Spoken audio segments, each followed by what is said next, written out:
Bismillahirrahmanirrahim. Assalamualaikum warahmatullahi wabarakatuh. Mau kembali bersama saya Muhammad Abdullah dalam materi belajar dasar SPSS. Baik, untuk kali ini kita akan mempelajari Independent Sample Test dan Mann Whitney. Ya, terus sekarang ini kita akan mempelajari Independent Sample Test terlebih dahulu.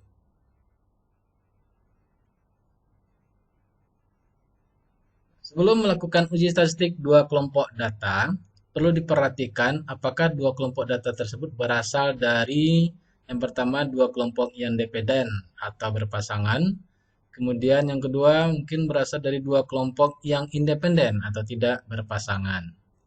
Contoh, kedua kelompok data dependen atau yang berpasangan bila kelompok data yang dibandingkan datanya saling mempunyai ketergantungan.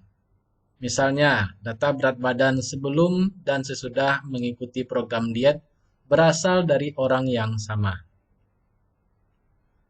Kemudian, kedua kelompok data independen bila data kelompok yang satu tidak tergantung dari data kelompok yang kedua.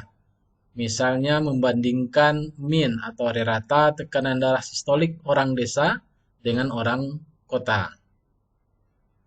Nah, untuk uji beda dua min independen atau nanti uji T independen yang akan kita kerjakan, itu adalah merupakan uji bivariat yang termasuk pada uji parametrik yang mengujikan variabel kategori dua kelompok dengan variabel numerik.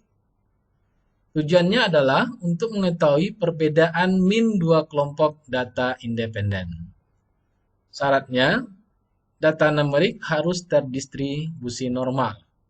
Prinsip pengujian dua min adalah melihat perbedaan variasi kedua kelompok data. Dalam pengujian ini diperlukan informasi apakah varian kedua kelompok yang diuji sama atau tidak. Sekarang kita melakukannya dengan menggunakan SPSS. Sebagai contoh, kita gunakan data kita yaitu ASI Basic SAF dengan melakukan uji hubungan perilaku menyusui dengan kadar HB. Dalam hal ini, HB yang digunakan adalah HB1. Apakah ada perbedaan kadar HB antara ibu yang menyusui eksklusif dengan ibu yang menyusuinya tidak eksklusif? Nah, caranya seperti ini. Kita langsung praktek saja. Kita gunakan data si basic kita. Nah, sekarang kita akan melakukan atau menghubungkan variabel HB1 dengan eksklu atau menyusui secara eksklusif. Di mana handolnya adalah tidak ada perbedaan rata HB1 antara ibu yang menyusui eksklusif dengan yang tidak eksklusif. Itu adalah nolnya. Kalau HA-nya dihilangkan aja kata tidaknya. Nah, sekarang kita kerjakan. Pertama-tama karena dia ada data numerik, maka kita lakukan uji normalitas data. Data kita besar bersama dengan 50, berarti kita menggunakan Kolmogorov-Smirnov, yaitu analyze, kemudian non-parametric test, kemudian one sample KS. Kita masukkanlah kadar HB pengukuran pertama, kemudian kita okekan. Ini hasilnya. Dan ternyata p-value-nya 0,113, artinya besar dari 0,05. Ya, artinya datanya terdistribusi normal. Berarti kita bisa melakukan uji parametrik, dalam hal ini adalah uji T independen. Nah, bagaimana langkahnya? Langkahnya adalah analyze, kemudian compare min, kemudian independent sample t-test. Nah, di sini ada dua kotak yang perlu kita isikan, yaitu tes variabel dan kotak keduanya adalah grouping variabel. Nah, tes variabel itu kita masukkan data numeriknya. Dalam hal ini adalah kadar HB pengukuran pertama. Kita masukkan. Ya. Kemudian untuk grouping adalah data kategorikalnya, yaitu menyusui secara eksklusif atau eksklu. Nah, di sini kita belum bisa mengokekan karena pada grouping variabel masih ada tanda tanya, ya, tanda tanya seperti ini. Artinya apa? Artinya kita belum melengkapi isian datanya. Maka kita gunakanlah define group. Nah, di sini ada grup 1, grup 2. Apa yang akan kita isikan di sini? Yang kita isikan adalah coding dari data kelompok kita dalam hal ini adalah menyusui eksklusif. Apa codingnya? Kita lihat di sini, ya, tidak exclude. Nah, ini bagaimana codingnya? Kita kliklah value label. Nah, ini tidak bisa, kita cancel dulu. Kita klik value label. Nah, ini dia.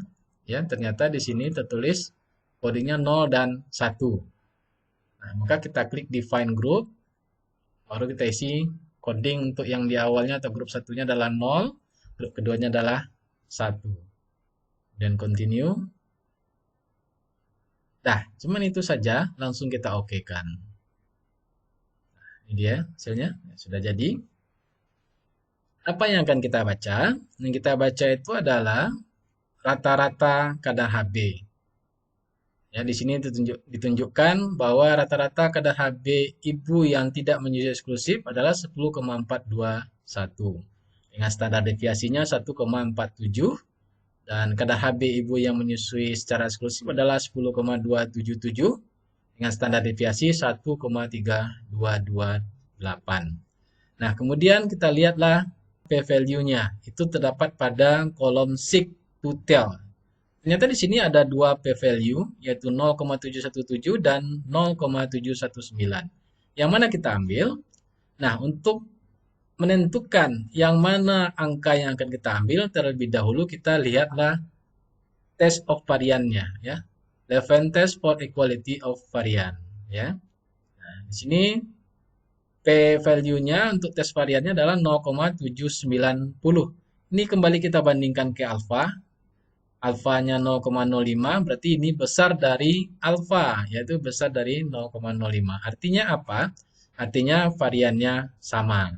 Nah, kalau variannya sama, maka kita lihatlah pada baris yang pertama p-value-nya, yaitu 0,717.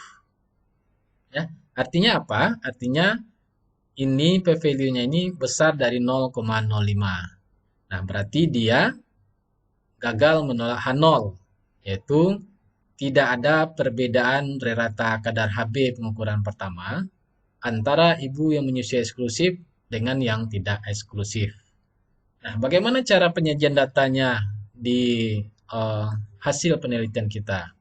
Nah, cara penyajian datanya itu berbeda-beda di masing-masing institusinya. Secara umum seperti ini dia. Maka kita buatlah tabel seperti ini, ya, menyusui tidak eksklusif dengan eksklusif, dengan kemudian jumlah yang tidak eksklusif itu berapa orang, kemudian rata-rata dan standar deviasi dan p-value-nya. Ya, itu saja yang paling utama. Nah, di sini kita bikinlah keterangan seperti yang saya sampaikan tadi bahwa rata-rata kadar Hb ibu yang menyusui eksklusif adalah 10,277 ini dia gram persen dengan standar deviasi 1,323 gram persen ini dia. Ya, sedangkan untuk ibu yang menyusui eksklusif rata-rata kadar Hb-nya adalah 10,421 gram persen dengan standar deviasi 1,471 gram persen. Hasil uji statistik didapatkan nilai P-nya 0,717. Berarti pada alfa 5% terlihat tidak ada perbedaan yang signifikan rata-rata kadar Hb antara ibu yang menyusui secara eksklusif dengan yang tidak eksklusif. Ya, sampai di situ untuk uji T. Ya, selanjutnya kita coba masuk pada pengujian yang kedua, yaitu uji Mann-Whitney. Uji Mann-Whitney ini adalah merupakan uji alternatif dari uji independent sample t-test apabila nilai data numeriknya tidak terdistribusi normal. Ya. Uji Mann-Whitney di sini ya diterangkan uji bivariat yang termasuk pada uji non-parametrik yang mengujikan variabel kategori atau dua kelompok dengan variabel numerik. Nah, tujuannya untuk mengetahui perbedaan median. Ya, rata-rata kalau untuk non-parametrik itu median. Tapi ada juga yang tetap menggunakan rata-rata, ya, terserah dari penguji atau pembimbing saudara. Syaratnya data numeriknya tidak terdistribusi normal seperti yang saya sampaikan tadi. Ya. Nah, kemudian untuk contohnya kita gunakan data yang sama yaitu ASI basic, tapi yang kita ujikan berbeda. Sekarang kita akan gunakan kadar Hb kedua ya untuk ibu yang bekerja dengan ibu yang tidak bekerja ya. Kalau tadi Hb pertama dengan data kelompoknya adalah menyusui secara eksklusif. Nah, ini langkahnya langsung aja kita cobakan di SPSS ya, HB2 dengan pekerjaan ibu. Baik, kita langsung masuk SPSS. Ini dia HB2 dengan pekerjaan ibu, ini dia. Ketikkan codingnya juga sama ya, dengan exclude 0 dan 1, ini juga 0 dan 1. Nah, kita lakukan ujinya. Yang pertama-tama tetap kita harus melakukan uji normalitas data dulu.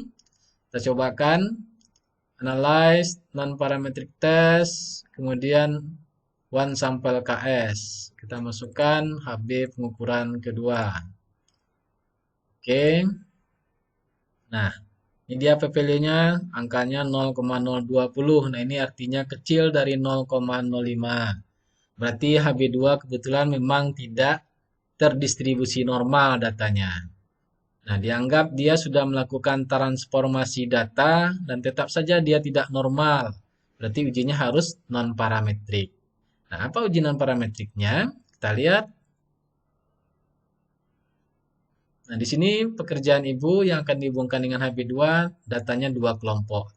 Nah, berarti kalau dia uji parametriknya adalah independent sample t-test, dikarenakan data numeriknya tidak terdistribusi normal, maka ujinya adalah Mann-Whitney.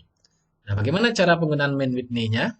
Langkahnya yaitu analyze, kemudian non-parametric test, kemudian to independent sample. Sama dengan tadi ya, to independent sample juga. Hanya saja di sini pakai t-test ya, uji T. Klik. Kita masukkan variabel numeriknya sama seperti independent sample t-test tadi. Yang di atas ini kita masukkan data numeriknya, yaitu HB2. Yang di bawahnya ini adalah data kategorikalnya yang dua kelompok, yaitu status pekerjaan. Ingat, codingnya adalah 0 dan 1 juga ya di sini. Kita masukkan event group, tetap 0 dan 1. Continue. Oke. Ya, selesai. Ini dia. Ternyata p-value-nya di sini kecil dari 0,05, yaitu 0,03 ya. Kecil dari 0,05 artinya ada perbedaan kadar HB ibu antara ibu yang bekerja dengan yang tidak bekerja. Kemudian bagaimana cara penulisannya di bab hasil penelitian? Nah, untuk penulisan di bab hasil penelitian tidak jauh berbeda dengan yang uji T independen tadi, seperti ini.